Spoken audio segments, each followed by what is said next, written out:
Panjgur deputy commissioner Zahid Ahmad लांगफ की खुसूसी हिदायत पर असिस्टेंट कमिश्नर जाहिद शाहवानी ने म्यूनसिपल कमेटी वशबूद में कायम गवर्नमेंट इंटर कॉलेज का दौरा किया।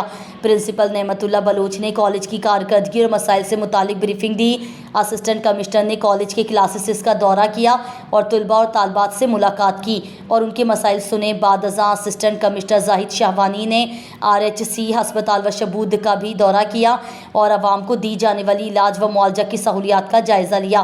हस्पताल के स्टाफ से मिले और हाज़री रजिस्टर भी चेक किए।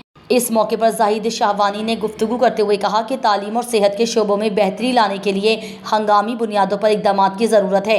कॉलेज और हस्पताल के मसाइल का इल्म है, जो हमसे हो सके उन्हें हल करने की भरपूर कोशिश करेंगे। दीगर बुनियादी मसाइलों के हल के लिए मुताल्लिका हुक्काम बाला से बात करेंगे।